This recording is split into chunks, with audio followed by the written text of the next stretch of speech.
ನಮಸ್ಕಾರ friends, quarterly result ಚಾನಲ್ಗೆ ಸ್ವಾಗತ. ಶ್ರೀರಾಮ್ ಫೈನಾನ್ಸ್ ತನ್ನ ಕ್ವಾರ್ಟರ್ 3 ರಿಸಲ್ಟ್ ಅನ್ನು ಈಗ ತಾನೇ ಪಬ್ಲಿಷ್ ಮಾಡಿದೆ. ಇದು ಕನ್ಸಾಲಿಡೇಟೆಡ್ ಫೈನಾನ್ಷಿಯಲ್ ರಿಸಲ್ಟ್ ಆಗಿದೆ. ಇದು ಈಗ ಬಂದ ಕ್ವಾರ್ಟರ್ 3 ರಿಸಲ್ಟ್ ಕಾಲಮ್, ಇದು ಹಿಂದಿನ ಕ್ವಾರ್ಟರ್ 2 ರಿಸಲ್ಟ್ ಕಾಲಮ್, ಇದು ಹಿಂದಿನ ವರ್ಷದ ಕ್ವಾರ್ಟರ್ 3 ರಿಸಲ್ಟ್ ಕಾಲಮ್. ಇವೆರಡು ಕಾಲಮ್ ಹೋಲಿಕೆಗೋಸ್ಕರ ಕೊಟ್ಟಿದ್ದಾರೆ. ಡಾಟಾ ಕ್ರಾಸ್ದಲ್ಲಿದೆ. ಎಲ್ಲಕ್ಕಿಂತ ಮೊದಲಿಗೆ ನೋಡೋಣ ರೆವೆನ್ಯೂ ಫ್ರಮ್ ಆಪರೇಷನ್ ಅಂದರೆ ಆದಾಯದ ಬಗ್ಗೆ. ಹಿಂದಿನ ಕ್ವಾರ್ಟರ್ 2 ದಲ್ಲಿ ಕಂಪನಿಯು 9814 crore ರೆವೆನ್ಯೂ ಜನರೇಟ್ ಮಾಡಿತ್ತು. ಹಿಂದಿನ ವರ್ಷದ ಕ್ವಾರ್ಟರ್ 3 ದಲ್ಲಿ ಕಂಪನಿಯು 8617 crore ರೆವೆನ್ಯೂ ಜನರೇಟ್ ಮಾಡಿತ್ತು.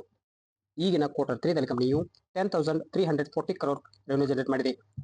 ಕಂಪನಿಯ ರೆವೆನ್ಯೂವನ್ನು ಏರ್ ಟು ಏರ್ ಕಂಪ್ಯಾರಿಸನ್ ಮಾಡಿದಾಗ 20% ಅಷ್ಟು ಏರಿಕೆಯಾಗಿದೆ. ಅದೇ ಕಂಪನಿಯ ರೆವೆನ್ಯೂವನ್ನು ಕ್ವಾರ್ಟರ್ ಟು ಕ್ವಾರ್ಟರ್ ಕಂಪ್ಯಾರಿಸನ್ ಮಾಡಿದಾಗ 5.3% ಅಷ್ಟು ಏರಿಕೆಯಾಗಿದೆ. ನೆಕ್ಸ್ಟ್ ಪಾಯಿಂಟ್ ನೋಡೋಣ, ಟೋಟಲ್ ಎಕ್ಸ್ಪೆನ್ಸಸ್ ಅಂದರೆ ಖರ್ಚಿನ ಬಗ್ಗೆ. ಹಿಂದಿನ ಕ್ವಾರ್ಟರ್ 2 ದಲ್ಲಿ ಕಂಪನಿಯು 7345 crore ಖರ್ಚು ಮಾಡಿತ್ತು. ಹಿಂದಿನ ವರ್ಷದ ಕ್ವಾರ್ಟರ್ 3 ದಲ್ಲಿ ಕಂಪನಿಯು 6487 crore ಖರ್ಚು ಮಾಡಿತ್ತು. ಈಗಿನ ಕ್ವಾರ್ಟರ್ 3 ದಲ್ಲಿ ಕಂಪನಿಯು 7946 crore ಖರ್ಚು ಮಾಡಿದೆ. ನೆಕ್ಸ್ಟ್ ಪಾಯಿಂಟ್ ನೋಡೋಣ, ನೆಟ್ ಪ್ರಾಫಿಟ್ ಅಂದರೆ ಲಾಭದ ಬಗ್ಗೆ. ಹಿಂದಿನ ಕ್ವಾರ್ಟರ್ 2 ದಲ್ಲಿ ಕಂಪನಿಯು 2153 crore ಪ್ರಾಫಿಟ್ ಮಾಡಿತ್ತು. ಹಿಂದಿನ ವರ್ಷದ ಕ್ವಾರ್ಟರ್ 3 ದಲ್ಲಿ ಕಂಪನಿಯು 1873 crore ಪ್ರಾಫಿಟ್ ಮಾಡಿತ್ತು. ಈಗಿನ ಕ್ವಾರ್ಟರ್ 3 ದಲ್ಲಿ ಕಂಪನಿಯು 3248 crore ಪ್ರಾಫಿಟ್ ಮಾಡಿದೆ.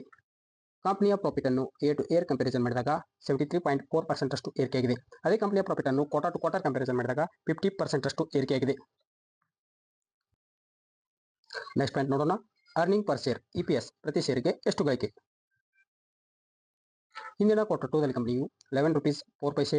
ಹಿಂದಿನ ವರ್ಷದ ಕ್ವಾರ್ಟರ್ 3 ದಲ್ಲಿ ಕಂಪನಿಯು 9 rupees 69 ಪೈಸೆ. ಈಗಿನ ಕ್ವಾರ್ಟರ್ 3 ದಲ್ಲಿ ಕಂಪನಿಯು 17 rupees 21 ಪೈಸೆ. ಕಂಪನಿಯ ಪ್ರಾಫಿಟ್ ಏರಿಕೆ ಆದಂತೆ EPS ಏರಿಕೆ ಆಗುತ್ತದೆ. ಅದೇ ಕಂಪನಿಯ ಪ್ರಾಫಿಟ್ ಇಳಿಕೆ ಆದರೆ EPS ಕೂಡ ಇಳಿಕೆ ಆಗುತ್ತದೆ. ಓವರಾಲ್ ಕ್ವಾರ್ಟರ್ ರಿಸಲ್ಟ್ ಬಗ್ಗೆ ಹೇಳೋದಾದರೆ ಪಾಸಿಟಿವ್ ನಂಬರ್ ಎಂದು ಹೇಳಬಹುದು. ಶೇರ್ನಲ್ಲಿ ಏರಿಕೆ ಆಗಬಹುದು. ನೋಡೋಣ ಮಾರ್ಕೆಟ್ ಯಾವ ರಿಯಾಕ್ಷನ್ ತೋರಿಸುತ್ತೆ ಅಂತ. ಇನ್ವೆಸ್ಟ್ಮೆಂಟ್ ಮಾಡುವ ಮೊದಲು ನಿಮ್ಮ ಫೈನಾನ್ಷಿಯಲ್ ಅಡ್ವೈಸರ್ ಸಲಹೆ ಕೇಳಿ ಇನ್ವೆಸ್ಟ್ಮೆಂಟ್ ಮಾಡಿ. ವಿಡಿಯೋ ಇಷ್ಟವಾದರೆ ಲೈಕ್ ಮಾಡಿ, ಶೇರ್ ಮಾಡಿ ಮತ್ತು ಸಬ್ಸ್ಕ್ರೈಬ್ ಮಾಡ್ಕೊಳ್ಳಿ. ನಮಸ್ಕಾರ.